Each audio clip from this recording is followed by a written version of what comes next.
Últimas noticias de Ecuador hoy. El expresidente de la República, Rafael Correa, rechazó el supuesto vacío legal en el reglamento de elecciones respecto al registro de candidatos a las máximas dignidades, que obligaría a los postulantes a presentarse personalmente para la inscripción. Digan la verdad, no hay ningún vacío legal. Desesperados, están buscando todas las formas de impedirme ser candidato porque saben que serán derrotados. No les importa atentar contra derecho de todos, especialmente migrantes y grupos vulnerables, al exigir inscribirse en persona. En otro tuit, Correa dejó un mensaje a los ecuatorianos. Ecuatorianos, los sepultureros del país ya no saben qué hacer para impedirme participar. Vuelven a cambiar reglamento y exigir absurdamente inscripción en persona en el país. ¿Y los candidatos nacionales migrantes? El fraude, te saco orden de prisión y te exijo venir a inscribirte. Correa considera que es una trampa el bloqueo a su candidatura a la vicepresidencia de Ecuador, en medio de la tensión que se vive en Ecuador de cara a las elecciones que se celebrarán en el 2021, el expresidente Rafael Correa ha denunciado un aparente entramado para excluirlo del proceso comicial y rechazar su candidatura a la vicepresidencia. El dirigente recuerda que previamente ya le habían impedido las presentaciones de su frente anterior. 3 veces tratamos de inscribir la Revolución Ciudadana, la principal fuerza política, 3 veces con cualquier pretexto lo negaron. En cuanto al actual pedido sobre su nuevo partido, él opina: y ahora lo quieren eliminar porque dicen que en el 2016, cuando se inscribió, faltaron 11.000 firmas. Si eso fuera cierto, lo lógico sería pedir las 11.000 firmas. Lo que quiere es un pretexto para sacarnos de la lista electoral. A su vez señala que es el Consejo Nacional Electoral el organismo encargado de controlar estas circunstancias. Pues el Contralor el que se puso a recontar las firmas y está presionando para que nos eliminen. Con ironía, alega que también van a recontar los votos para ver quién es el presidente de la República. Seguimos con las noticias internacionales, porque en Nicaragua, Ricardo Baltodano, del Grupo de Reflexión de Excarcelados Políticos, afirma que ante tantas presiones y sanciones internacionales, tarde o temprano, el gobierno tendrá que sentarse a dialogar con la oposición. Hasta las guerras más terribles en el mundo terminan en una mesa de negociación. Eso debemos estar claros. Y que dé libertades civiles y políticas para que todos los movimientos políticos podamos trabajar tranquilos, sin miedo a la cárcel y sin miedo a que nos asesinen. Entonces yo creo que Ortega está lo suficientemente presionado a nivel internacional y esto va increciendo, o sea, va creciendo cada vez más, y él cada día, cada minuto se expone a mucho más sanciones individuales. Y ya sabemos pues que la Unión Europea, ahora recientemente se sumó el Reino Unido, ¿verdad? Se sumó Suiza, entonces que son países que han estado fuera de la Unión Europea y que en caso se hizo con una posición neutral desde hace mucho tiempo y tomó decisiones alrededor de este grave problema político que tenemos los nicaragüenses. Pero estamos seguros que más temprano que tarde lo tendrá que hacer. Tendrá que buscar una salida porque la economía del país no aguanta, vamos en picada y la pandemia está haciendo lo suyo también. Tenemos un país semiparalizado. Ricardo Baltodano también solicitó la liberación de los presos políticos. Seguimos demandando la liberación inmediata de todos los reos políticos, que es una condición sine qua non para cualquier diálogo, ¿verdad? O sea que eso preferible debe ser al inmediato y debe incluir a los 10 casos de presos políticos de antes del 2018. Estamos hablando de los 9 hermanos del caso 19 de julio, en la que están Eddie Gutiérrez, Walter Balmaceda, Wilfredo Balmaceda, Jairo Bando, etcétera. Por otra parte, en Colombia, la justicia ordenó suspender las maniobras del ejército de Estados Unidos en el país. Un tribunal colombiano ordenó al ejecutivo de Iván Duque suspender las actividades de una brigada del ejército estadounidense que llegó al país en junio para apoyar la lucha contra el narcotráfico y una operación antidrogas en el Caribe que apunta al gobierno venezolano. La magistrada ordena a Duque que suspenda los efectos jurídicos de la autorización para cualquier actividad de esa brigada militar en el territorio nacional, según reza el fallo, que responde a un recurso de protección interpuesto por un grupo de congresistas opositores. Las operaciones deberán detenerse mientras el Senado debate si autoriza o no las actividades y presencia de tropas extranjeras en el territorio colombiano, como lo establece la Constitución y lo reivindicaban los parlamentarios que acudieron a la justicia.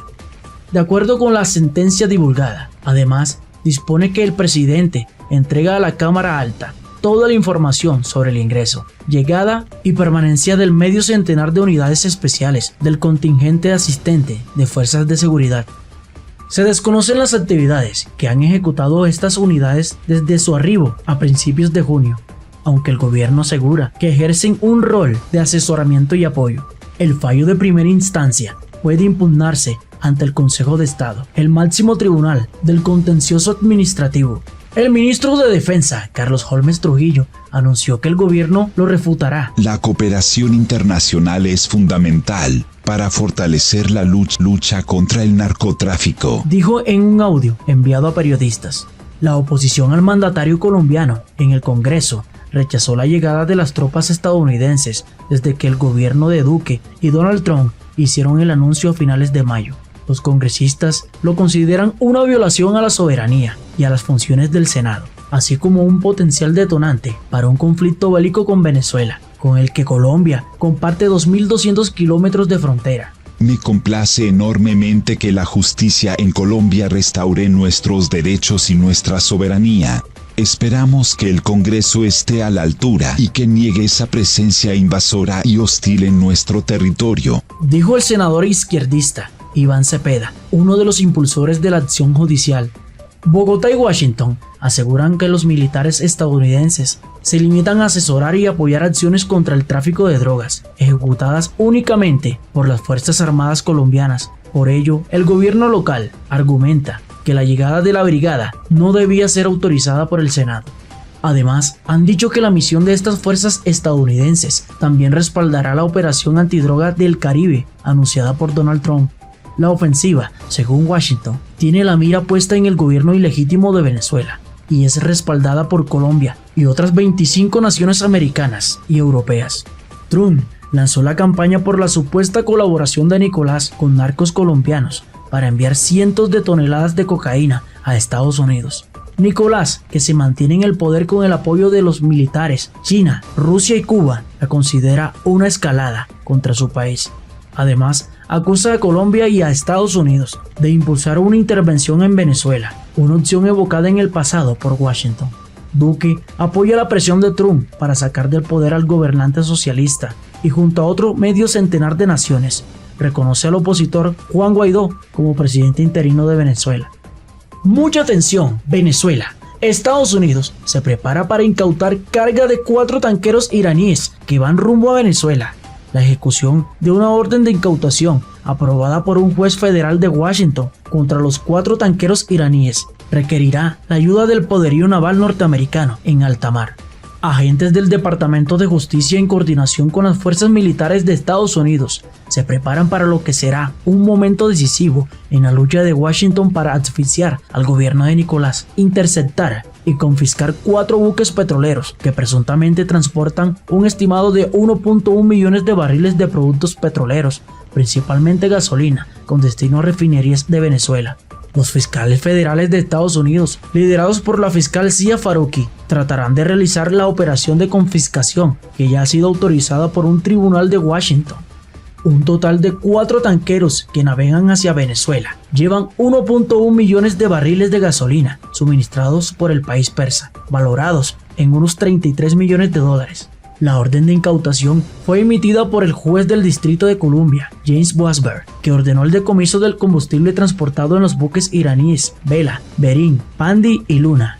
La demanda de decomiso civil, presentada en el Distrito de Columbia, es el último intento de romper los lazos comerciales cada vez más estrechos entre Venezuela e Irán, ambos fuertemente sancionados por Estados Unidos.